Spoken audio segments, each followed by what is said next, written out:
Hi friends, welcome back to my YouTube channel. ಎಲ್ಲರೂ ಹೇಗಿದ್ದೀರಾ? ಎಲ್ಲರೂ ಚೆನ್ನಾಗಿದ್ದೀರಾ ಅಂದ್ಕೊತೀನಿ. ಮತ್ತು ವಿಡಿಯೋ ಲಾಂಗ್ ಗ್ಯಾಪ್ ಆದಮೇಲೆ ಸ್ಟಾರ್ಟ್ ಮಾಡ್ತಿದ್ದೀನಿ. ತುಂಬ ದಿನ ಆಗೋಗ್ಬಿಟ್ಟಿತ್ತು ನಾನು ವಿಡಿಯೋ ಎಲ್ಲ ಮಾಡಿ.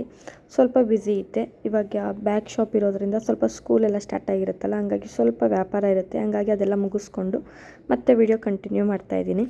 ಇವತ್ತಿನ ಬೆಳಗ್ಗೆನೇ ಡೈಲಿ ಲಾಗ್ ಮಾಡೋಣ ಅಂತ ಮಾಡ್ತಾಯಿದ್ದೀನಿ. ಬೆಳಗ್ಗೆ ಎದ್ದು ಮಗನಿಗೆ ಸ್ಕೂಲಿಗೆ ಟೈಮ್ ಆಗುತ್ತಲ್ಲ, ಲಂಚು ಮತ್ತು ಸ್ನ್ಯಾಕ್ಸ್ ಎಲ್ಲ ರೆಡಿ ಮಾಡೋಣ ಅಂತ ರೆಡಿ ಮಾಡ್ತಾಯಿದ್ದೆ. ಟಿಫನಿಗೆ ಬಂದು ಪಾಲಕ್ ಪೂರಿ ಮಾಡಿ ಕ್ಯಾಪ್ಸಿಕಮ್ ಪಲ್ಯ ಮಾಡಿದ್ದೆ. ಸ್ನ್ಯಾಕ್ಸಿಗೆ ಅವನಿಗೆ ಆರೆಂಜು ಮತ್ತು ಸೌತೆಕಾಯಿ ಕಟ್ ಮಾಡಿ ಹಾಕಿದ್ದೆ.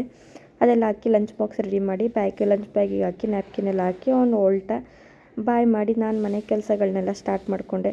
ಡೈಲಿ ಮನೆ ಕೆಲಸ ಇದ್ದೇ ಇರುತ್ತಲ್ಲ, ಅದನ್ನೆಲ್ಲ ಮುಗಿಸ್ಕೊಂಡು ಹೊರಡ್ಬೇಕು ನನ್ನ ಅಂಗಡಿಗೆ. ಹಂಗಾಗಿ ಸ್ಟಾರ್ಟ್ ಮಾಡಿಕೊಂಡೆ.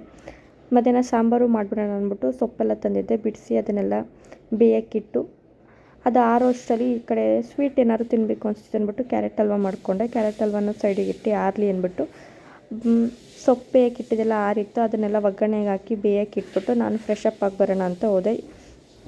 ತುಂಬ ದಿನ ಆದಮೇಲೆ ಸ್ಟಾರ್ಟ್ ಮಾಡ್ತಾಯಿದ್ದೀನಿ. ನನ್ನ ವಿಡಿಯೋ ಇಷ್ಟ ಆದರೆ ಲೈಕ್ ಮಾಡಿ, ಶೇರ್ ಮಾಡಿ. ಇನ್ನೂ ನನ್ನ ಚಾನಲ್ನ ಸಬ್ಸ್ಕ್ರೈಬ್ ಮಾಡಿಲ್ಲ ಅಂದರೆ ಪ್ಲೀಸ್ ಸಬ್ಸ್ಕ್ರೈಬ್ ಮಾಡ್ಕೊಳ್ಳಿ. ನನ್ನ ಚಾನಲ್ ನೇಮೊಂದು ಎಮ್ಮ ಲಾಗ್ಸ್ ಕನ್ನಡ. ಮತ್ತು ಬುಕ್ದಲ್ಲಿ ಬೇರೆ ಇಬ್ಬರು ಫ್ರೆಂಡ್ಸ್ ಬೇರೆ ಬಂದಿದ್ರು. ಅವ್ರನ್ನೆಲ್ಲ ಮಾತಾಡಿಸ್ಕೊಂಡು ಮಾಯ್ಶ್ಚರೈಸ್ ಮಾತ್ರ ಹಾಕ್ಕೊತೀನಿ ನಾನು. ಮಾಯ್ಶ್ಚರೈಸರ್ ಹಾಕ್ಕೊಂಡು ಹಣೆಗೆ ಒಂದು ಕಪ್ ಇಟ್ಕೊಂಡು ಇವತ್ತು ರೆಡಿಯಾಗಿ ಅಂಗಡಿಗೆ ಹೊರಟೆ. ತಿಂಡಿ ಬಂದು ಪೂರಿ, ಅದೇ ಪಾಲಕ್ ಪೂರಿ ಮತ್ತು ಕ್ಯಾಪ್ಸಿಕಮ್ ಪಲ್ಯ, ಕ್ಯಾರೆಟ್ ಹಲ್ವ ಮಾಡಿದ್ನಲ್ಲ, ಅದನ್ನು ತಿನ್ಕೊಂಡು ಅಂಗಡಿಗೆ ಹೊರಟೆ. ಇವತ್ತಿನ ವೀಡಿಯೋ ಇಷ್ಟ ಫ್ರೆಂಡ್ಸ್. ಇಷ್ಟ ಆದರೆ ಲೈಕ್ ಮಾಡಿ, ಶೇರ್ ಮಾಡಿ, ಕಮೆಂಟ್ ಮಾಡಿ. ಸಬ್ಸ್ಕ್ರೈಬ್ ಮಾಡ್ತವ್ರೆ ನೋಡ್ತಾರೆ, ಸಬ್ಸ್ಕ್ರೈಬ್ ಮಾಡ್ಕೊಳ್ಳಿ ಪ್ಲೀಸ್, ಸಪೋರ್ಟ್ ಮಾಡಿ. Thank you for watching.